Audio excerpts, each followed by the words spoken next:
Baik, selamat malam. Assalamualaikum warahmatullahi wabarakatuh. Mudah-mudahan suaranya kedengeran nih. Pakai doa. Sebelumnya minta maaf dulu. Kemarin saya it's oke. Recording in progress. Minta maaf dulu kemarin saya benar-benar lupa asli. Saya posisi ada di Padang Panjang, bukan di Jakarta. Peralatan lebih sederhana daripada di Jakarta. Dan kemarin itu ada acara, jadi puyeng kepala, kelupaan gara-gara acaranya sampai sore. Mudah-mudahan tidak mengganggu jadwal bolanya karena bola jam 7.30 katanya. Ya sudah. Oke, saya langsung aja. Terima kasih sudah bersedia muncul lagi. Kita akan membahas tentang Orange, jadi artificial intelligence menggunakan Orange. Oke. Sebelum terlalu jauh, mungkin saya akan share screen dulu. Maksudnya ke arah mana ini makhluk ini. Jadi Orange-nya sendiri nanti bisa di-download free. Jadi tool yang akan kita pakai namanya Orange. Orange Data Mining. Kalau Orange biasa nanti keluarnya buah. Oh, kok jadi kayak gini bentuknya ya? Ini yang bawah, yang nomor 2, orangedatamining.com. Programnya kira-kira seperti ini. Jadi kita akan programming untuk artificial intelligence, text mining, data mining dan sebagainya. Cuman kita programmingnya pakai grafik. Jadi gampang banget sih programming Orange itu pakai grafik. Yang penting bukan programmingnya sekarang. Yang penting adalah filosofi di balik itu semua. Jadi kita harus bisa ngerti apa sih namanya? Kenapa kita melakukan klasifikasi ini? Kenapa kita melakukan prediksi seperti ini? Datanya apa yang harus kita pakai buat klasifikasi. Jadi proses itu, filosofi itu seringkali miss, seringkali tidak dapat. Jadi seringkali kita belajar terlalu banyak codingnya, akhirnya nyawanya nggak dapet. Jadi yang saya pengen kasih sekarang adalah nyawanya, gitu ya. Eh, jadi eh, intinya sebenarnya sederhana banget sih. Kalau kita lihat dulu ya kondisinya. Misalnya kita masuk ke toko online, buka lapak misalnya. Oke, kita masuk ke toko online buka lapak aja. Atau toko-toko online lainnya sama aja lah. Mau masuk Shopee kayak, mau masuk Topet kayak, sama lah. Kita akan coba masuk Shopee, Bukalapak, dan sebagainya. Oke, kita lihat fungsinya makhluk ini ada di mana sih sebenarnya. Dan ini duitnya paling gede ya. Jangan khawatir. Ini makhluk-makhluk kayak ginian duitnya kencang sekarang ini. Karena ini menggantikan posisi dukun, kira-kira kayak gitu. Coba kita perhatikan baik-baik kalau kita masuk ke toko online, Shopee, Bukalapak, dan nggak bisa diklik. Bentar. Oke. Ini Bukalapak ya. Ini kan ada iklan nih. Nah, di bawah-bawah sini ada iklan nih. Ini ada iklan-iklan kayak gini ya. Oke. Shopee juga sama aja lah. Kita masuk pasti ada iklan lah. Oke. Ini biasa aja, iklan biasa. Ini ada rekomendasi iklan. Oke, pertanyaannya. Silakan ditulis di chat. Pertanyaannya. Kalau kita masuk, kita login, masukin username password, kita masuk, pertanyaannya iklan setiap orang sama atau beda? Silahkan ditulis di chat. Mulai dari yang sederhana dulu. Iklan. Setiap orang iklannya sama atau beda? Beda, beda, beda. Semua orang tahu beda iklannya. Beres ya. Pertanyaan kedua. Ini fungsi dari ilmu-ilmu ini semua. Jadi data science segala macam ini ilmunya adalah untuk membedakan iklan tadi. Kalau dalam bahasanya orang-orang startup biasanya namanya personalisasi lah, membuat situsnya menjadi lebih personal, membuat sebuah situs menjadi lebih cocok buat orang tadi, kira-kira tadi membuat kayak gitu ya, lebih cocok. Jadi personalize. Kadang-kadang disebutnya user experience supaya usernya mendapatkan experience yang bagus di situs tadi karena semuanya cocok gitu ya. Sekarang pertanyaan selanjutnya. Bagaimana dia kan kalimatnya nggak gitu kali ya. Kalimatnya kira-kira gini. Kan tadi iklannya bisa beda tiap orang. bagaimana kita membedakan tiap orang tadi. Dari data apa dia bisa membedakan tiap orang tadi. Data apa yang diambil supaya dia bisa membedakan iklan untuk tiap orang. Bisa ditulis di chatting. Data apa yang diambil supaya iklannya beda tiap orang. Nah, sesuai pencarian, search, udah mulai kelihatan kan? History pencarian. Jadi karakter seseorang dilihat, nah ini pembelian bener. Jadi apa yang dia cari, apa yang dia beli, itu menentukan karakter seseorang. Itu namanya klasifikasi sebetulnya. Proses itu adalah namanya klasifikasi. Beres ya? Jadi kita ngerti, oke kita ambil history, terus dia dari history dari yang kita lakukan, dia mulai melakukan klasifikasi. Setelah diklasifikasi, oke, Ono sukanya ini. Kemudian dikasih iklan yang sesuai sama Ono. Itu namanya jadi user experience. Itu namanya personalisasi gitu ya. Dan artificial intelligence, machine learning segala macam memang tujuannya untuk melakukan klasifikasi, mengkategorisasi seseorang, kemudian mencocokkan apa yang dia suka dengan supaya cocok aja. Jadi kita nggak dibombardir dengan hal-hal yang kita tidak suka. Makanya jadi namanya user experience-nya jadi bagus banget. Kira-kira kayak gitu. Itu istilah-istilah marketing jadi UX lah, user experience lah, apa. Beres ya? Udah mulai kebayang kan? Nah, yang perlu kita sadari dari proses itu semua, sebetulnya di internet, di startup, di makhluk-makhluk ini, yang namanya data science, itu kita melakukan mata-mata sih sebenarnya. Beres ya? Mudah-mudahan tidak sakit hati bahwa kita di mata-mata.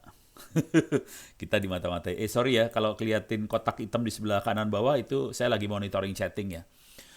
Jadi kalau ada pertanyaan silakan tulis di chatting, saya bisa ngelihat soalnya di layar. Oke. Jadi tolong diresapi oleh kita semua. Ada proses mata-mata. Oke. Dia melakukan proses intelijen mata-mata, kemudian mata-mata itu bisa dari history lah, dari yang kita beli lah, pokoknya dilihat aja semua yang kita lakukan. Kemudian ada proses klasifikasi. Dari data klasifikasi ini nanti si manajemen melakukan negosiasi ke pihak pengiklan segala macam. Misalnya cara ngomongnya gini, oh ternyata pembeli customer user base yang ada di platform saya sekian persen orang yang suka IT, sekian persen suka ini baju, fashion, sekian persen suka makanan, sekian persen. Nah itu klasifikasi itu yang dijual ke iklan. Beres ya? Jadi hidupnya dari situ. Nah ini yang membedakan antara platform di online dengan media yang lama. Kayak radio, televisi, koran. Oke, radio, televisi, koran tidak bisa melakukan klasifikasi dari customer, dari pembacanya, dari pemirsanya. Dia susah. Bedanya di media online, kita bisa melakukan klasifikasi tadi. Dan ini jadi penting banget karena ini yang bisa dijual ke orang yang masang iklan, akhirnya iklannya jadi cocok banget. Ono sukanya soal elektronik sama internet. Ya udah iklannya soal elektronik, soal internet aja. Dan probabilitas Ono buat beli jadi tinggi banget. Beda sama televisi, radio, segala macam. Makanya jangan kaget hari ini. Oh, boleh ganti device silahkan. Makanya jangan kaget hari ini kasihan sih sebenarnya. Pada hari ini iklan di koran, iklan di radio, terutama radio, sama televisi iklannya jatuh banget. Mereka setengah mati cari duit hari ini. Karena sebagian besar iklan larinya ke startup, ke online. Karena di situ bisa memberikan klasifikasi yang lebih presisi dari pemirsanya. Beres ya? Dan ini yang namanya data science. Nah, udah kebayang ya, ini klasifikasi. Sekarang kita, jangan khawatir ini dilakukan juga di pemerintah ya. Pemerintah cara ngelihatnya kira-kira kayak inilah. Data yang ada di pemerintah beda sama di toko online ya. Kalau toko online jelas tadi apa yang kita beli, history yang kita search segala macam. Kalau di pemerintah Datanya lebih data kayak data pajak, data KTP, data-data penghasilan. Itu kan ada, kan kita bikin laporan pajak. Jadi semua laporan kita sebenarnya masuk ke pemerintah itu. Kalau pemerintahnya cukup pandai, mereka bisa melakukan klasifikasi dari si rakyat. Oke, rakyat saya penghasilannya ke daerah sini. Rakyat saya suka apa? Rakyat saya butuh apa? Jadi kalau saya punya program seperti ini cocok nggak sama rakyat saya? Kira-kira kayak gitu. Dan proses itu juga terjadi. Dan hari ini ada yang namanya ini nih, tapi nggak jalan. Minta maaf aja nggak jalan yang ini. Data.go.id. Jadi di data, nah ini, bantulah kami untuk melayani Anda lebih baik. Situs ini dalam masa pengembangan, mau isi feedback form. Gimana caranya gue bikin feedback form? Orang belum make nih ya. Jadi filosofinya kira-kira di data.go.id adalah semua kementerian lembaga, terus kabupaten kota masukin data ke sini supaya si apa orang-orang yang melakukan kebijakan, program pembangunan segala macam, bisa bikin program pembangunan yang cocok dengan kebutuhan masyarakat. Jadi kalau di dunia startup namanya user experience atau customer experience supaya cocok. Jadi prosesnya sama, dia baca data terus dia lakukan klasifikasi. Oke, sekarang saya kasih lihat kelemahan yang di sini ya. Ini udah sering banget sih, waktu itu saya diminta sama kantor wakil presiden, gue demoin, wah pemerintah kita udah hebat loh punya kayak gini-gini. Mari kita lihat. Kita lihat misalnya apa ya, penghasilan gitu atau pendidikan gitu ya, pendidikan. Temukan data pemerintah dengan mudah. Data Indonesia dalam satu portal, temukan data pemerintah dengan mudah. Keren kan? Judulnya sih keren. Coba kita klik. Pendidikan. Iya. Jumlah pengelola PAUD pendidikan kelanjutan gitu kan ya. Ada satu file, ini di Provinsi Jawa Tengah. Ada Provinsi Jawa Tengah kayaknya cukup rajin nih masukin. Ini 0 file, ini 0 file. 0 cuma ada judul doang, jangan khawatir saudara-saudara. 0 file. Oke, ini ada satu file nih, lumayan. 2021 bulan 8 tahun 13, tanggal 13. Kita klik ya. Teng, teng. Kita klik di sini. Ukuran tidak ada, format Excel segala macam, bisa diklik kagak? Gak bisa. Download. Kagak keluar apa-apa. Coba lagi. Excel, download. Keluar kagak? Nggak keluar men, kagak keluar. Invalid date. Nah, ya gitu dah. Download the data. Data view unavailable. Download data nggak ada. Jadi adanya cuma judulnya doang, saudara-saudara. Oke, bagus, begitulah. Jadi, akibat dari sini bagaimana pemerintah kita bisa melakukan klasifikasi, bisa membereskan user experience. Kagak bisa, orang datanya berantakan.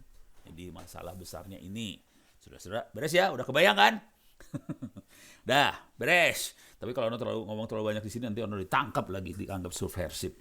Beres ya? Udah, sekarang kita pindah topik. Kita masuk yang lain.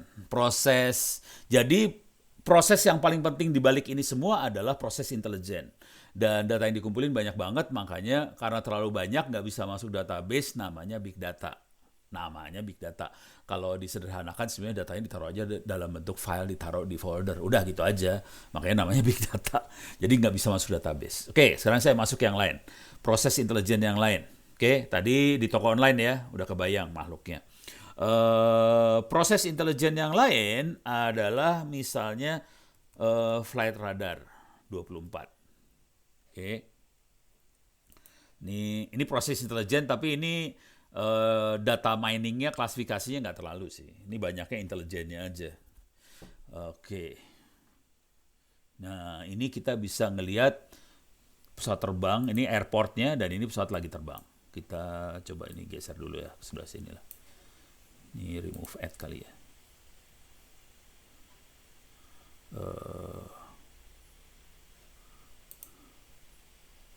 Kok nggak bisa gue lagi pengen nge-zoom in, nggak bisa. Zoom ini nggak ada ya. Kok nggak bisa remove add. Ya, ya, ya, ya, ya, ya, ya. Duh, duh, duh, duh, duh, duh, duh. Ya, ya. Kagak bahasa. Oh, parah dah. Oh, ini mah subscription. Ini nggak bisa di zoom in lah ya. Ya udahlah, sementara nggak bisa. Nggak ada menu zoom in ya kok. Ini apa nih? Bukan nih. Oh, zoom out. Gue pun zoom in, oh, plusnya nggak kelihatan kali ya. Oh, caranya gini doang. Ya udah. Oke. Oh, pakai mouse. Oke, oke, oke. Oke. Oh, cookiesnya di close. Oke, maaf. Oke, ini kita bisa lihat ya. Ini ada Garuda dari alah minus minus. Oke. Singapura ke Cengkareng. Oke, ini Garuda Singapura ke Cengkareng. Ini akan tiba jam sekian lah. Jam berapa nih? Jam 8. Oke. Akan nyampe di Cengkareng. Ini ada pesawat kecil, ini kayaknya pesawat pribadi. GLF 4 nih probabilitasnya pesawat pribadi. Biasanya dia nggak mau ngasih tahu dari mana kan NA, not available, not available. Ini pesawat pribadi, biasanya ke Halim sih kalau pesawat pribadi, bukan ke Cengkareng. Oke. Yang ini batik dari Palembang ke Jakarta. Ini apalagi batik lagi dari Palembang ke Halim. Ini ada pesawat kecil, ini pesawat kalau PK Papa Alpha Whiskey, ini biasanya pesawat Cessna.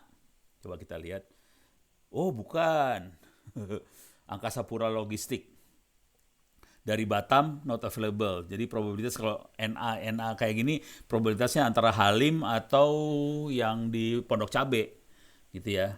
Ini Singapore Airlines dari Australia kayaknya nih. Tuh kan, Perth ke Singapura. Oke, beres ya. Kita bisa lihat pertanyaannya buat Anda semua. Dan ini beneran loh ini. Ini pesawatnya kalau ada di situ ya ada di situ beneran. Pesawatnya, bagaimana si flight radar tahu bahwa pesawatnya ada di situ? Silahkan ditulis di chatting. Jadi prosesnya semua proses intelijen ya, hati-hati. Kok flight radar tahu pesawatnya ada di situ, tahu dari mana coba? Bisa diketik nggak? Pusing lu pada. Kayaknya pada nyerah. Histori perjalanan pesawat nggak ada, bukan histori nih, bukan histori. Ini real, bukan histori. Ini real. Dia bisa tahu pesawatnya ada di situ dan itu beneran. GPS. Nah, yang agak bener adalah ini kayaknya Mbak Dian ya, Mbak Dian. Pesawat kirim location, betul. Tapi jadi sebetulnya si ATC Air Traffic Controller yang ada di airport dia punya radar. Radar itu bisa deteksi pesawat dan pesawat itu ngasih kode. Saya pesawat apa, dia ngasih kode. Jadi si Air Traffic Controller bisa tahu pesawat apa ada di mana, dia tahu. Nah, cuman data Air Traffic Controller tidak bisa diambil sama flightradar24.com. Itu yang penting. Nah, untuk itu semua, kebetulan pemerintah Amerika rada gila dia. Saya coba masuk ke sini. Ke wiki saya, Ono Center, wiki. Pemerintah Amerika ngasih ADS-B. Oke. Jadi ini adalah Automatic Dependent Surveillance Broadcast. Ini untuk melacak pesawat. Jadi setiap pesawat terbang harus memancarkan posisinya pada frekuensi ini. Jadi kita tinggal bikin receiver di frekuensi ini buat dengerin pesawat itu dan kita lapor ke flightradar24.com. Receivernya ada di Bukalapak. Bukalapak, kita masuk aja, receivernya bisa bikin sendiri, softwarenya free, bisa di-download. Receiver kalau kita masukin kata kunci RTL SDR, ini dia receivernya harganya sekitar 200 ribuan. Tuh, 180 ribu. Ini bukan receiver buat itu sebenarnya, ini buat nonton TV digital, tapi dia bisa masuk ke frekuensi 1050 MHz tadi. Jadi kita bisa dengerin pesawat terbang. Kira-kira kayak gitu ya.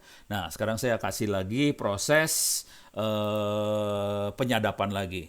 Masuk paling gampang mah Google Maps lah. Oke. Ini kelihatan saya posisinya ada di Nah, saya ada di nih Kota Padang Panjang ya.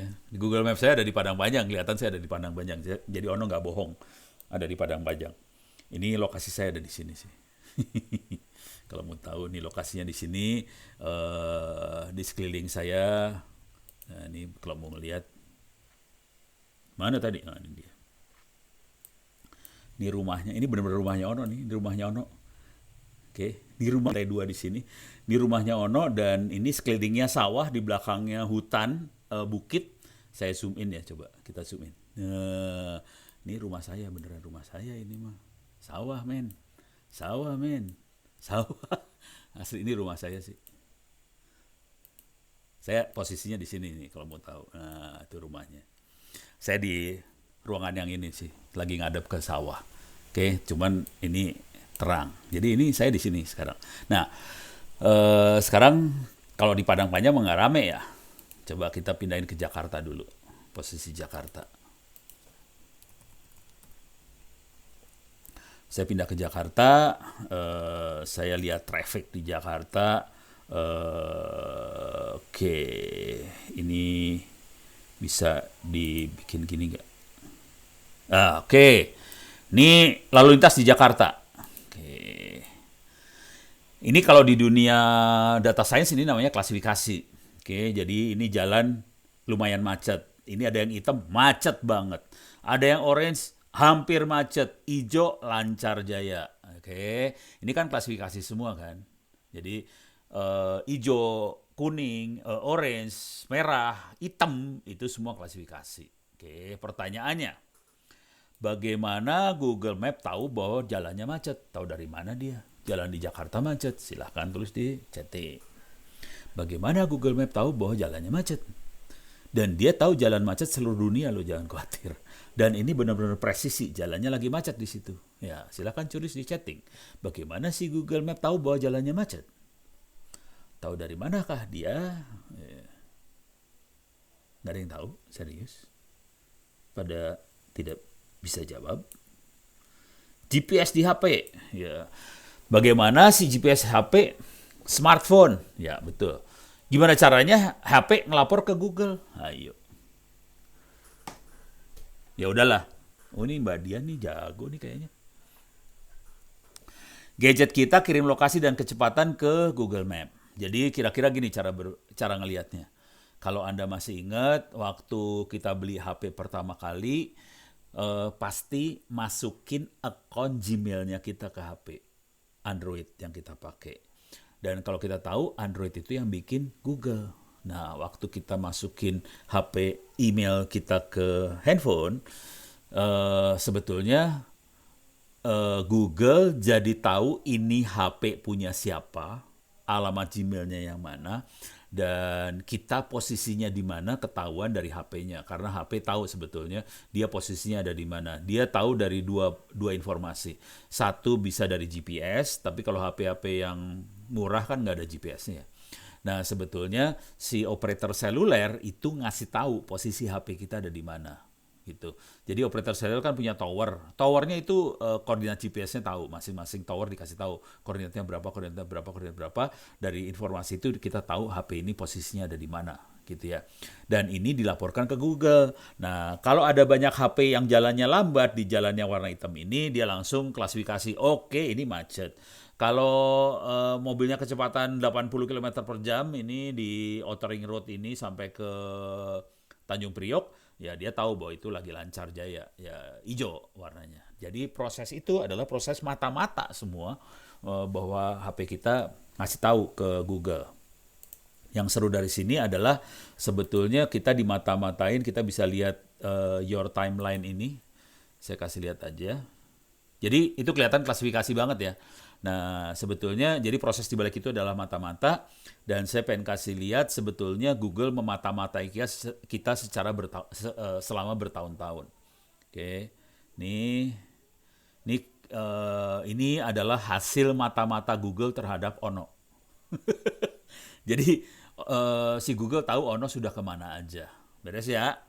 Karena dicatat sama Google dari kapan? Dari tahun 2009 sampai 2021. Jadi selama 12 tahun. Google memata-matai Ono, dan jangan khawatir, Google juga memata-matai Anda semua. Anda kemana aja dilihat sama Google. Dan yang paling keren dari ini semua adalah saya bisa menipu Google ini. Jadi Ono lagi berenang sama ikan hiu di sini. Ya nggak mungkin lah Ono kesini mah, gila Ono kesini. Gampang juga sebenarnya nipuin Google, gampang. Kita kasih fake location aja, ketipu Google-nya. Kalau ini kebetulan bukan fake ini. Ono lagi coding aja, Ono kacauin.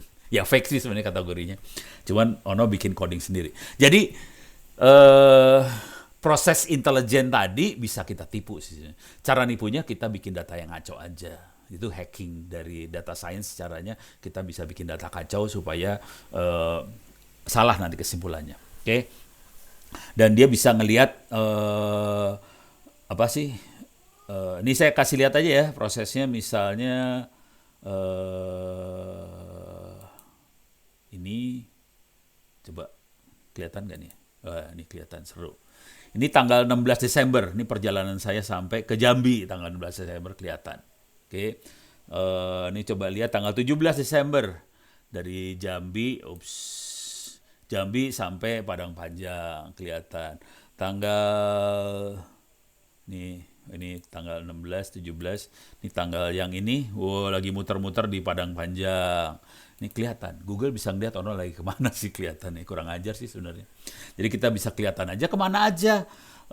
Jadi Google tahu, dan kadang-kadang kita dengan berbaik hati kan, di sini makanannya enak, taruh di Google Map, ini restorannya bagus, taruh Google Map, ini tempat penginapannya bagus, taruh Google Map. Jadi proses mata-matanya kita bantu sih sebenarnya.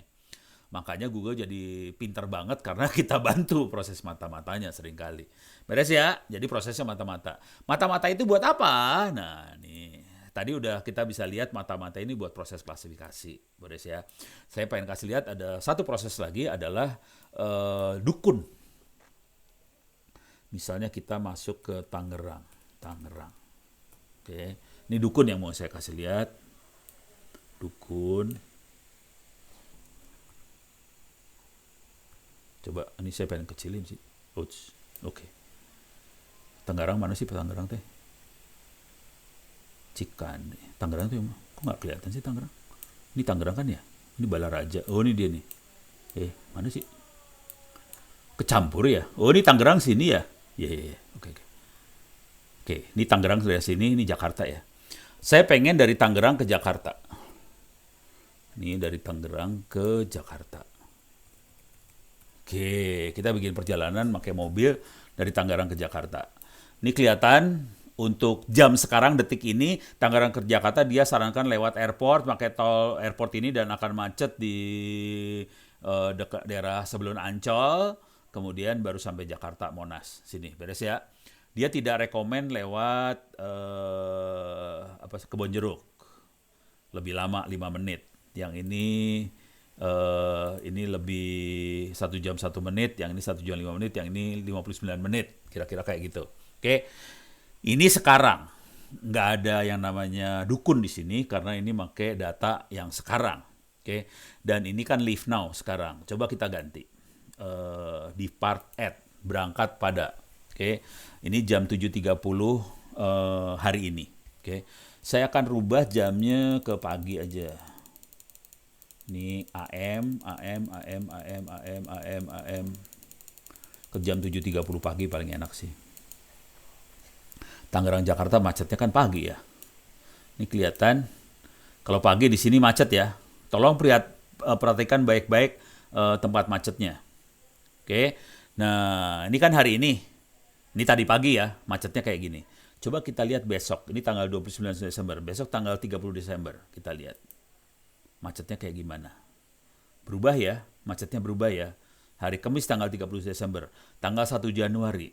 Harusnya kagak macet. Kalau tanggal 1 Januari macet kan aneh ya, orang hari libur kan. Coba kita lihat. 31 Desember maaf. Macetnya berubah dikit. Coba tanggal 1 Januari hari Sabtu. Coba kita lihat ke jalur ini. Tidak macet saudara-saudara.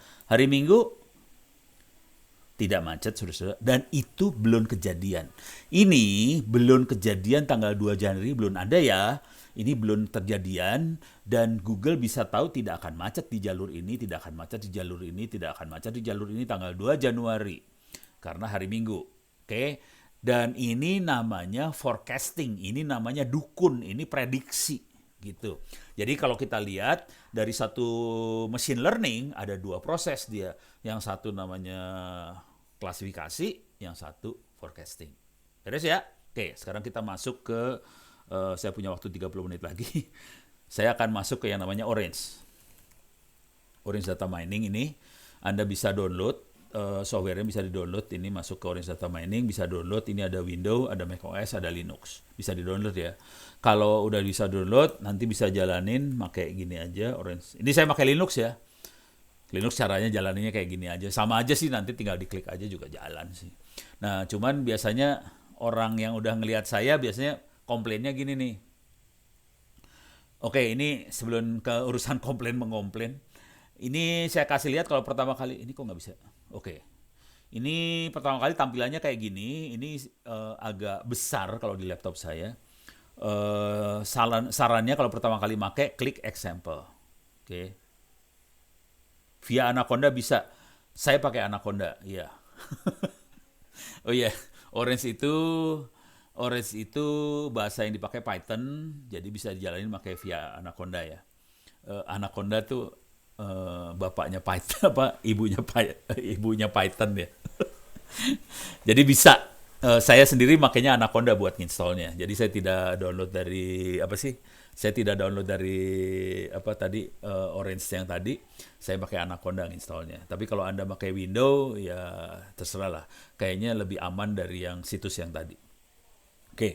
Jadi dia punya contoh, bisa diklik ini bisa. Ini yang Anda lihat ini program loh, hati-hati ya. Ini program ya. Ini program loh, hati-hati. Ini program. Jadi yang Anda lihat ini program, bisa dijalankan nih programnya. Oke, beres ya. Jadi ini program bisa, jadi programnya kayak gini. Ya, oke. Saya kasih contoh aja yang inilah saya ambil. Ini program. Oke. Jadi ini ada data namanya Iris tab. Tab itu tabel ya. Tabel artinya kayak tabel file Excel lah. Ini nih, tabelnya kayak gini. Ini tabelnya kayak gini. Di sini ada klasifikasinya, ada Iris. Ini klasifikasi ya. Iris setosa, Iris versicolor, Iris virginica. Iris itu apa? Iris itu bunga sih. Iris flower classification. Nah, ini dia makhluknya. Ini dia, ada Iris versicolor, setosa, virginica. Yang dia lakukan adalah dia ukur sepal sama petalnya. Sepal tuh yang ini, petal tuh yang ini. Ini petal, ini sepal, ini sepal. Kalau di Indonesia mungkin bunga kayak gini namanya anggrek kali ya. Kira-kira bentuknya kayak anggrek sih. Dan dia ukur sepal petalnya. Nah, ukurannya yang ini nih. Ini sepal length, sepal width. Petal length, petal width. Kalau ukurannya segini, versicolor. Segini, virginica. Oke, jadi dia ini namanya fitur, yang ini namanya klasifikasi. Ini teknik ini namanya supervised learning. Kenapa supervised? Karena kita ngasih contoh klasifikasinya dengan ininya. Oke, beres ya. Anaconda favorit Pak, paling mudah dalam menginstal apapun library. Iya bener sih, bener. Dan Anaconda nggak ini ya, cukup stabil gitu. Kalau kita install dia nggak rewel soalnya. Kalau pakai Python biasa diinstal rewel. Jujur, saya waktu itu kebangsa harus ngeformat komputernya soalnya pakai Python waktu awal ya, saya pakai Python install rewel banget. Akhirnya saya format nih komputer, kemudian saya install lagi pakai Anaconda, nggak rewel. Jadi memang betul sarannya kalau nginstall si apa sih namanya data Orange ini makanya Anaconda aja. Oke, jadi ini balik lagi, ini adalah fitur, ini adalah klasifikasinya. Tapi ini kita kasih training dulu. Nah, ini belum masuk machine learning benernya. Ini udah dapat yang ini. Nah, datanya kita bisa lihat di scatter plot. Seperti ini bentuknya scatter plotnya. Bisa dirubah nggak? Oke, kekecilan. Kekecilan. Susah. Oke. Tapi ini bisa gini aja dah buat ngelihatnya. Nah ini kan bingung ya, kalau kita lihat yang biru tuh, bentar, ini geser dulu biar kelihatannya lebih enak. Ini yang biru Iris setosa, versicolor, virginica. Kelihatan versicolor sama virginica agak nyatu, jadi kita agak bingung klasifikasinya dengan seperti ini. Kalau kita rubah, yang ini misalnya kita petal width, nah mulai kelihatan lebih gampang lihatnya. Jadi tergantung parameter mana yang kita ambil, gampang. Dan ini nanti pakai aplikasi kita bisa, pakai algoritma kita bisa melakukan klasifikasi ini, gitu ya. Kalau ini kan kita klasifikasinya pakai mata. Nanti tugas kita adalah menggunakan algoritma buat klasifikasi. Oke, oke. Sekarang kita akan coba melakukan proses yang lucu-lucu aja ya. Oke, sekarang kita akan new aja, kosong, kita kosong. Nah ini sebelum terlalu jauh, ini ada kumpulan-kumpulan widget namanya. Ini widget, ini klik. Ini yang menu-menu ini widget, icon-icon widget. Ada yang urusan buat proses data buat read data, ngelihat data table, bisa paint data, bisa cari sampel dari data yang ada, segala macam, itu pakai widget data. Sesudah data, kita punya widget lain. Visualize, model, evaluate, unsupervised. Kalau itu unsupervised learning, ada yang buat nganalisa gambar, image analytic, bisa juga nganalisa tulisan teks, kita bisa ngeliat network. Nah, kalau Anda nginstall Orange, apa adanya, Anda cuma akan dapat sampai unsupervised. Yang image analytic, text mining, network nggak ada. Dapatnya dari mana image analytic, text mining, network? Dapatnya dari option add-ons. Nanti kita bisa tambahin add-ons ini, tinggal diklik-klik aja. Jadi ini tinggal diklik-klik, mau add-ons yang mana yang mau kita tambahkan, nanti dia install sendiri. Jadi kita bisa tambahin add-ons. Kebetulan saya tambahin add-onsnya buat image analytic, text mining, networks. Oke. Saya akan coba ngasih lihat programming yang sederhana banget. Jadi dia udah punya, kalau mau ngambil data dari dataset yang lebih serius, ada di internet banyak dataset yang buat belajar. Cuman si Orange juga punya dataset buat belajar. Ini datasetnya macam-macam banyak. Ada breast cancer lah, ada Baker yeast, ada car evaluation, ada conference, ada cyber security breach, ada dermatologi, banyak banget dah. Ini banyak datasetnya. Ya nggak banyak banget sih, banyak aja. Coba kita lihat car evaluation. Saya akan ambil dataset car evaluation. Oke, dia ngambil sekarang. Car evaluation udah diambil. Jadi kalau kita lihat ke atas, ini car evaluation yang saya pakai. Besarnya cuma 50 kilo, ada 1728 data, variabelnya ada 6. Tadi ya, fiturnya ada 6, dan dia bentuknya kategori. Oke, sekarang kita lihat datasetnya dulu ya. Bentuk datasetnya kayak gini. Nih, sorry, saya kasih lihat. Ini kecepatan saya. Saya remove dulu ya. Coba kalau kita perhatiin baik-baik, cara saya programming blow on banget sih. Ini saya pengen lihat data, saya cuma ambil aja data table ke sini. Terus saya sambungin garis ke sini. Udah, ini programming cuma gini doang sekarang. Sekarang kita lihat datasetnya. Perhatikan datasetnya baik-baik. Datasetnya tidak hanya berupa angka. Perhatiin baik-baik. Ada yang berupa tulisan, ada yang angka, walaupun ini bukan angka-angka. Ini kan jumlah pintu ada 2, ini kan doors. Oke. Ini doorsnya, ini ada jumlah personnya ada 2. Lug boot itu adalah luggage, bagasi. Safety adalah keamanan. Jadi buying, harga jual, dijualnya very high. Nanti kalau ke bawah ada yang high, ada yang medium, ada yang low. Oke. Jadi ini adalah klasifikasinya adalah jadi beli atau nggak jadi beli. Unacknowledged artinya nggak jadi beli, nanti di bawah ada yang acknowledged nih. Cuma 2 klasifikasinya. Jadi beli atau nggak jadi beli. Ini ada ACC, ada. Yang ACC ini berarti jadi beli. Oke, beres ya? Nah, sekarang kita lihat. Ini proses pengambilan keputusan sih sebenarnya. Jadi, data yang ada kira-kira harga jual, mahal atau murah, maintenance-nya mahal, pintunya 2 atau 4 atau 5 atau lebih, jumlah orangnya ada 2 atau lebih, jumlah orangnya bisa dilihat bisa banyak, nanti bagasinya besar, kecil atau medium, terus keamanannya low, medium, high.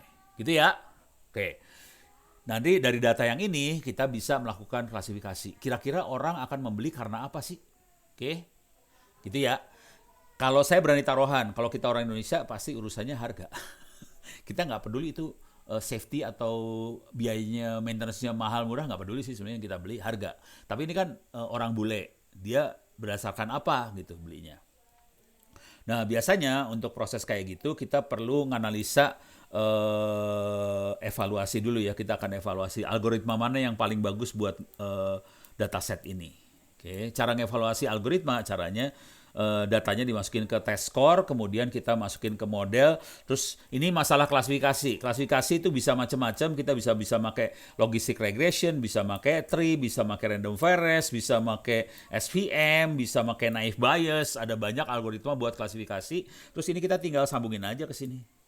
Oke, sambungin, ini sambungin, ini sambungin. Kita tes algoritma mana yang paling presisi buat melakukan klasifikasi. Jadi ini semua akan melakukan testing sampai 100% selesai. Nanti kita bisa lihat skornya yang mana dan kita ambil algoritma itu untuk melakukan tes. Udah selesai 100%, kita coba lihat hasilnya. Kalau kita lihat hasilnya kelihatan yang paling tinggi presisinya adalah SVM. Paling tinggi SVM. Oke, paling presisi. Yang kedua presisi adalah tree. Oke, beda 0,01 kira-kira presisinya. Ini dari sisi ini angka maksimumnya 1 ya. Kalau pakai persen jadi 100%. Tapi ini angka maksimum 1 sih sebenarnya. Beres ya? Jadi yang paling tinggi SVM, yang kedua tinggi tree. Nah, sekarang yang jadi masalah, ini kita remove aja. Jadi yang ini jelek, remove, random forest remove, SVM masih bagus, ini remove. Dua ini bagus. Oke. Ya, Oke. Nah, yang jadi masalah kita harus visualisasi nanti hasilnya. Saya pengen visualisasinya pakai tree ini supaya kita bisa ngelihat pohon keputusan, decision tree-nya kayak gimana. Oke. Nah, kita coba cek SVM bisa nggak dikeluarin ke decision tree. Nggak bisa, ini nggak bisa disambung nih. Ini nggak bisa nyambung ke sini. Jadi SVM nggak bisa ngeluarin decision tree. Jadi kita buang nggak paksa. Tinggal tree ini yang bisa ke decision tree. Oke. Nah, data ini masukin ke tree. Nanti kita keluarin ke tree yang ini. Udah, programnya cuma kayak gini doang. Nah, sekarang kita lihat tree-nya, kita lihat dua level dulu aja. Oke. Target kelasnya kita pengen lihat yang beli ya, yang ACC. Oke. Kita lihat ternyata orang bule beli bukan urusan harga. Pertama kali dia akan beli urusannya jumlah manusia yang bisa naik mobil tadi. Ternyata sebagian besar akan milih karena penumpangnya 4 atau lebih. Kalau 2 dia nggak terlalu suka buat beli. Jadi sebagian besar orang akan beli yang penumpangnya 4 atau lebih. Bukan harga. Yang kedua akan dibeli adalah safety. Coba kita lihat. Nah, yang kedua safety. Oke. Kalau low orang nggak akan beli. Kalau medium high safety-nya bagus, dia akan beli. Baru yang ketiga harga nih. Jadi tapi 50-50 antara harga mahal sama harga tinggi setengah-setengah. Setengah orang akan beli yang murah, setengah orang akan beli yang mahal. Tapi keputusan pertama adalah dari safety, jumlah orang, safety, baru harga. Beres ya? Itu cara orang bule berpikir. Beda sama orang Indonesia. Jadi kalau ya tergantung datanya nanti tergantung lah. Kalau data Indonesia akan beda. Oke. Sekarang saya akan ngasih lihat lagi yang lain. Datanya saya akan rubah ini. Saya akan nyari yang paling keren tuh ini nih. Apa sih? Kapal yang tenggelam itu namanya Titanic. Ini ada Titanic. Ini kapal tenggelam. Titanic. Saya ganti datanya pakai Titanic. Oke. Sekarang kita lihat di sini. Datanya cuma perhatikan datanya nggak ada angka sama sekali. Yang ada cuma statusnya, kelas 1, kelas 2, kelas 3 ekonomi. Ini first to first class. Kalau kita ke bawahin, ada first class, ada second class, ada third class, kelas 3, dan ada crew. Totalnya ada 2.201 manusia di kapal Titanic. Dan kita tahu Titanic tenggelam karena nabrak iceberg gitu ya di kutub. Jadi yang ada datanya cuma status kelas 1, kelas 2, kelas 3, umur adult atau children. Ini ada adult atau children, dan satu lagi adalah seksnya laki-laki atau perempuan, jenis kelaminnya laki perempuan. Jadi datanya cuma kayak gitu. Perhatikan baik-baik, datanya bukan angka. Datanya adalah kata-kata loh ini. Hati-hati. Jadi data bisa berupa kata-kata, dan yang penting di sini adalah prosesnya supervised learning, ada yang yes, no. Jadi ada yang mati, ada yang hidup. Nah, sekarang tugas kita adalah menganalisa bagaimana cara malaikat maut mengambil keputusan. Kalau kapal tenggelam, siapa yang mau dicabut nyawanya duluan? Gitu kan ya? Kan ini urusan cabut nyawa nih. Yes, no, itu kan orang mati atau hidup kan nyawa dicabut. Nah, sekarang kita pengen lihat bagaimana caranya si malaikat maut ngambil keputusan. Nanti kalau kita analisa, yang bagusnya tree juga. Nah, kita akan masuk tree viewer. Oke. Kita level 2 dulu. Jadi, target kelasnya adalah yang hidup ya. Yes, hidup ya. Kalau kita lihat, malaikat maut akan ngambil nyawa laki-laki duluan daripada perempuan. Oke. Karena 21,2% dari laki-laki yang hidup. Perempuan 73,2% perempuan hidup. Jadi, di sebuah kapal pesiar besar Titanic, waktu nabrak es, malaikat maut datang, oh Anda laki-laki, lu mati ya. Gitu. Anda perempuan, lu hidup aja dulu. Gitu. Jadi ini mati nih laki-lakinya.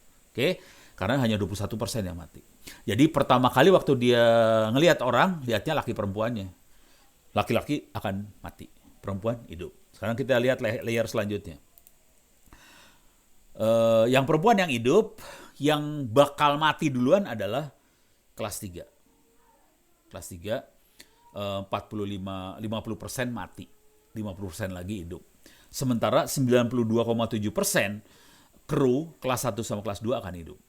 Perempuan yang kru kelas 1 kelas 2 akan hidup. Laki-laki kalau dia adalah orang dewasa probabilitasnya mati. Setengah dari anak-anak hidup. Jadi kalau Anda laki-laki sebaiknya Anda anak-anak supaya hidup.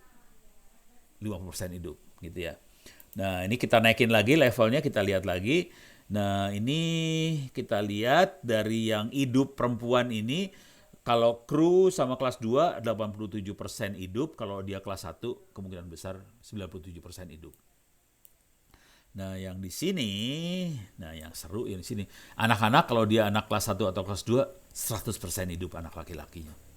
Kalau dia anak kru atau kelas 3, mati lu. Laki-laki juga mati anak-anaknya. Gitu ya. Jadi gitu kira-kira cara ngelihatnya. Jadi kita bisa lihat kalau di sebuah kapal yang tenggelam, probabilitasnya kayak gini. Kenapa bisa kayak gini? Karena skocinya kurang banyak. Jadi Titanic yang ngerancangnya waktu itu kayaknya cukup arogan, tidak akan tenggelam, dikasih skoci lebih dikit. Beres ya? Nah, sekarang saya akan masuk ke, saya punya waktu sekitar 10 menitan lagi. Saya akan kasih lagi yang lebih seru lagi. Kalau tadi kan bentuknya datanya kayak gini ya. Datanya bentuknya tabel file Excel lah kira-kira. Ini bisa dibikin dari file Excel sih, jangan khawatir. Kalau ini bentuknya CSV sih sebenarnya. Tabel ini CSV bentuknya. Nah, kita bisa pakai file Excel juga. Nah, sekarang saya akan masukin data yang lain. Kita masuknya image analytic. Ini saya buang dulu semua, remove all. Oke. Ini ada widget buat import image, saya baca dulu. Ya. Walah. Belum ada ini gambarnya. Ini saya bukan pakai komputer yang biasa saya pakai soalnya. Ya. Gua harus download dulu nih. Oke, saya harus download dulu. Mudah-mudahan bisa di-download ya. Oke, namanya Orange Animal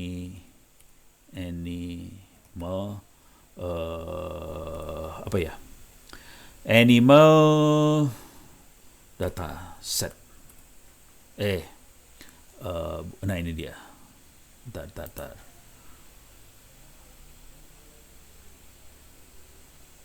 Jangan dikegel bejat. Susah. Domestic animal dataset.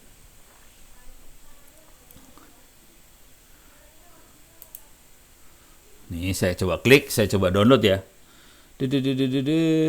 Nih. Oke, saya akan download. Ini ada domesticanimal.zip, saya download nih. Datasetnya baru di-download. Oke, ini saya download nih. Oke.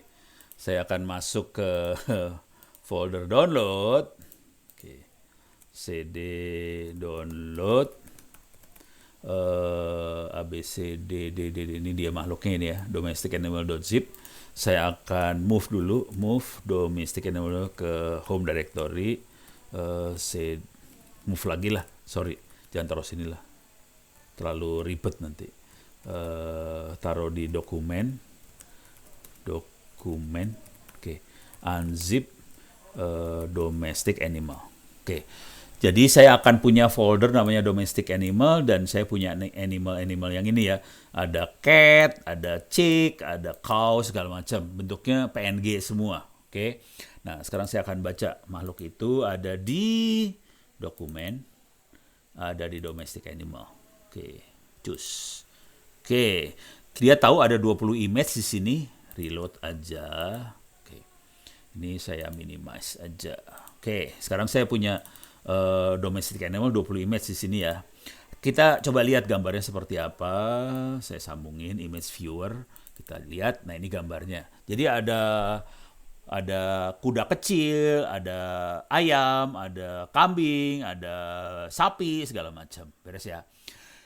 Fungsi kita di machine learning ini adalah melakukan klasifikasi.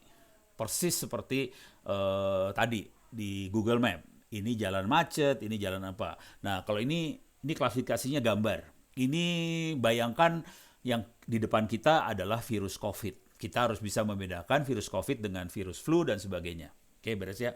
Nah, kalau ini kan kuda kakinya 4. Ini lamb tuh apa sih bahasa Indonesianya?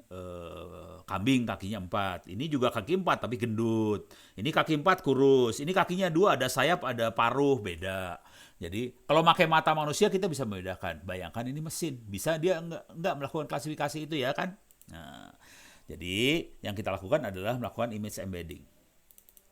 Image embedding kita ngirimnya ke Google Inception V3. Makhluk apakah itu Google Inception? Google Inception adalah seperti ini. Google Inception V3. Oke. Ini adalah neural network sih sebenarnya. Parah banget. Jadi kita masukin neural network. Kalau kita tahu neural network dalamnya cuman regresi linier, cuman datanya bisa senak jidat, bisa angka, bisa kata-kata, bisa gambar, bisa suara, bisa apa, dimasukin semua, jebret, nanti dia dapetin fitur. Contoh yang namanya fitur adalah kakinya 4, ada paruhnya, ada sayapnya, itu fitur. Bagaimana caranya dia bisa ekstrak fitur dari gambar yang kita masukin, gitu kan ya? Oke, jadi caranya gampang banget, sorry. Ini dia, oke. Kita kirim aja gambar ini ke Google Inception. Ini lagi dikirim ke Google Inception. Ya, sip. 100% sudah dikirim semuanya. Sekarang kita lihat sorry. Saya harus ngasih lihat datanya seperti apa aslinya. Ini datanya aslinya seperti ini ya datanya. Data asli seperti ini. Jadi kita cuma ada nama gambar, nama file, size ini megabyte, kilobyte lah, byte. Ini pixel, oke? Nggak ada data ini kelompok mana, nggak ada data itu, nggak ada sama sekali. Jadi fungsi kita machine learning adalah melakukan pengelompokan tadi dengan data yang seperti ini. Nah, setelah dikirim ke Google Inception, sekarang kita lihat datanya seperti apa. Oke, ini datanya masuk lagi ke data table, kelihatan dia dapetin fiturnya nih. Ini dapetin fiturnya. Oke, fiturnya berupa angka ya. Fitur nomor sekian berapa angkanya. Nah, fungsi kita adalah kita mengelompokkan kan. Jadi logika pengelompokan sederhana aja sih sebenarnya. Contoh, kumpulin yang kakinya 4 jadi 1, itu kelompok. Yang punya sayap jadi 1, itu kelompok. Jadi caranya dia ngitung jarak antar fitur ini sih sebenarnya. Contoh yang mana ya? Misalnya ini nih. 0218 sama 0270. Itu dekat 02 dua-duanya. Beda sama 006, 0074. Itu jauh, itu tidak satu kelompok. Jadi yang 02 ini ada 0298 agak-agak dekat juga. 03 udah mulai jauh gitu ya. Jadi dia akan mengelompokkan seperti itu. Jadi konsekuensinya kita ngukur jarak antar fitur sih sebenarnya. Oke. Dan itu yang namanya unsupervised learning. Jadi caranya kita masuk ke unsupervised learning, kita ngitung jarak distance antar fitur tadi. Kita hitung jaraknya. Oke. Nah, sekarang kita ini digeser aja ke sini biar salah pencet. Ini gitu ya. Ini udah nggak penting remove, ini nggak penting remove, ini nggak penting remove. Oke, sekarang dapetin distance. Sekarang setelah distance kita pengen lihat klasternya seperti apa. Hasil perhitungannya dia, klaster seperti apa supaya asik kita sekalian kita lihat gambarnya juga dong. Oke, jadi programnya cuma kayak gini doang sih. Oke, sekarang kita lihat klaster. Nih klasternya, yang hasil perhitungannya dia. Oke. Ini ada gambarnya. Ini ada gambar, ini cluster. Cuman ini semua angka doang kan? Nah, kita ganti notasinya jangan enumeration, puyeng kepala lu. Kita ganti sama image name aja ya, image name. Oke. Jadi ada dog, cat, rabbit-nya kelihatan. Coba kita lihat. Dia berhasil klasifikasi dengan benar nggak ya? Coba kita klik yang ini ya. Ini chick sama duckling. Deket ya. Walaupun kita tahu itu beda sebenarnya. Yang satu ayam, satu bebek. Ya beda lah ya. Coba kita klik yang ini. Ini sama, mirip. Ini ayam sama ayam. Coba kita lihat yang ini. Ini duck sama duck. Ini adalah keluarga burung-burungan. Kalau kita klik yang ini keluarga burung semua nih. Ini burung semua. Beres ya, kelihatan berhasil dia. Coba kita lihat yang ini. Ini kaki 4. Coba yang ini, kaki 4. Ini ada kuda di sini. Coba kita lihat yang ini, kaki 4 juga. Coba lihat yang ini, kaki 4 semua dan kurus-kurus. Coba kita lihat ini kaki 4 juga tapi gendut. Yang ini kaki 4 kurus, ini kaki 4 gendut, gitu kan ya. Ini lucu-lucu, beda kelompok. Jadi kita bisa lihat dia berhasil mengkelompokkan sih. Ada yang lucu, ada yang kaki 4 kurus, ada yang kaki 4 gendut, ada yang burung-burungan. Dengan cara itu, tapi ini dilakukan secara otomatis dan teknik ini yang bisa kita pakai untuk melakukan klasifikasi gambar sih sebenarnya. Secara unsupervised loh ya, hati-hati, ini bukan supervised learning. Kalau supervised tadi kita kasih tahu, ini namanya apa? Tadi misalnya iris setosa, iris ini. Kalau ini kan kita nggak ngasih tahu, dia mengkelompokkan sendiri. Jadi teknik ini yang bisa kita pakai untuk melakukan klasifikasi tadi, virus COVID. Jadi dari mikroskop kita bisa langsung tahu ini virus COVID apa. Teman-teman di UGM tekniknya bukan dari mikroskop, dia dari napas. Dari napas ada kandungan kimia seperti apa, dia bisa tahu, oh ini ada COVID-nya, oh ini aman, nggak punya COVID. Jadi dia dari napas. Jadi selalu tekniknya ada sensor, kemudian klasifikasi, terus kita bisa nentuin ini apa. Kira-kira gitu sih. Oke, saya punya waktu 3 menit. Ada pertanyaan nggak? Aman. Mudah-mudahan udah kebayang nih. Oke, saya akan kasih tahu ininya aja, email saya kalau ada apa-apa. Aman ya, terima kasih. Kalau ada apa-apa silakan nanya pakai Twitter boleh, ono.w.purbo.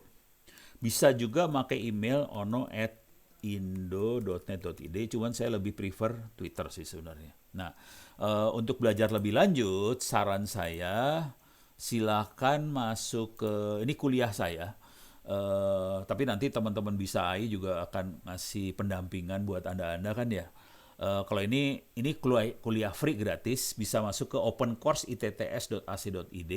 Di sini ada kuliah data engineering dan di sini Anda bisa belajar tentang konsep data science, data mining, contoh data mining seperti apa, terus visual programming untuk datanya, visualisasinya gimana. Ini semuanya pakai Orange. Cuma di sini kebetulan tidak Orange aja, di sini ada Orange, ada Python, ada Keras dan sebagainya. TensorFlow juga ada. Dan di ujung ini free ya, gratis, ini nggak bayar kalau ini. Cuman Ono nggak akan ada sih, ini mesinnya ngajar Anda mesin. Nah, terus di sini nanti terakhirnya paling ujungnya kalau Anda nilai saya gedein. Kalau Mas Hilman raise hand ya, bentar. Jadi kalau Anda nilai di atas 90 silakan download sertifikat. Oke, mau nanya kalau datasetnya bisa diubah nggak? Bisa. Jadi Mas Hilman nanya kalau datasetnya bisa dirubah, bisa. Atau kalau mau ngambil dataset sendiri sih, banyak dataset, ada Kaggle. Itu dataset nanti bentuknya CSV sih. Kaggle punya banyak banget dataset bisa dipakai buat belajar sih. Ini Kaggle, ini contoh tempat dataset yang banyak banget ya. Di sini ada 50.000 public dataset, 40.000 public notebook, bejibun lah dataset mah bejibun. Bisa dipakai Orange gimana caranya? Dataset biasanya berbentuknya file Excel. Jadi supaya bisa dipakai Orange kita perlu tambahin tag sih sebenarnya. Ini masuknya ke sini ya. Bentar. Supaya bisa dipakai Orange, saya harus naik ke atas. Ini dia. Ini membuat yang ini nih, the data nih. Saya gedein. Uts, langsung ini. Coba klik ini. Jadi, bukan, salah, bukan yang ini. Ini mah stres kalau lihat ini, soalnya coding Python yang keluar. Berarti yang satunya lagi. Loading your data. Antara 3 inilah ya, coba loading your data. Maklum, saya suka nulis juga. Nah, nih. Jadi data bisa dari file Excel, cuman kita harus kasih tag buat orange-nya supaya dia bisa baca. Tag-nya kira-kira ini. Supaya di orange bisa keluar jadi numerik, string atau apa. Jadi tag-nya paling gampang adalah di bawah sih. Paling bawah yang paling. Nah, ini kita harus tambahin atribut sih sebenarnya. Jadi atributnya kayak gini nih. Yang kita butuhin kira-kira kayak gini bentuknya. Jadi kan ini kan nama dari kolom tadi, function, genre, so apa. Nah, ini kasih pagar, udah gitu kita kasih atribut di sampingnya. Jadi yang C, D, T, S besar, ini kan ada D besar, S besar. Ngasih tahu ini datanya continuous, discrete, time, atau string. Oke. Nah, yang penting lagi adalah kalau kita melakukan supervised learning, dia harus kasih atribut C depannya. Bahwa itu adalah kelas. Itu supervised learning. Sisanya masih bisa di-ignore sih. Kalau data yang nggak diperluin, saran saya dibuang aja. Jadi data yang kita pakai aja yang kasih pagar, terus kasih kode. Ini datanya continuous, discrete, atau time. Jadi bentuknya file Excel. Nanti si orange di bagian sininya, bagian data ini, dia bisa baca CSV file atau bisa baca file Excel langsung. Nggak masalah. Gitu ya. Jadi file Excel bisa dibaca sama dia, cuman yang penting kita harus kasih atribut ini tadi. Ini nih, atribut ini harus dimainkan. Supaya ngasih tahu bahwa ini adalah kelasnya, ini adalah fiturnya, ini bentuknya string atau text, ini bentuknya discrete. Discrete tuh yes, no, itu discrete kategorinya. Atau bentuknya continuous, jadi 0,0,0, sekian, atau 1, sekian, atau berapa, berapa gitu. Beres ya? Sip ya? Dataset dari Kaggle bisa dilakukan penelitian tesis apa tidak ya Pak? Tergantung pembimbing tugas akhirnya. Kalau kayak gitu, tergantung pembimbing tugas akhir. Kalau saran saya sih, ya nego-nego aja lah. Pokoknya intinya gini lah tugas akhir. Kalau itu sesuatu yang baru bisa. Kita bisa nggak ya Pak dapat script codingan tadi? Bentuknya gambar sih, bukan script. Ada semua di kuliah saya ada, bisa diambil. Ada bentuknya gambar. Beres ya? Oke, saya udah kelebihan 3 menit karena saya harus masuk ke kelas yang lain lagi. Saya cukupkan sekian, mudah-mudahan bisa bermanfaat. Billahi taufiq walhidayah. Assalamualaikum warahmatullahi wabarakatuh. Saya cabut ya. Saya masuk ke kelas 1 lagi, jam 8 harusnya. Oke, terima kasih banyak.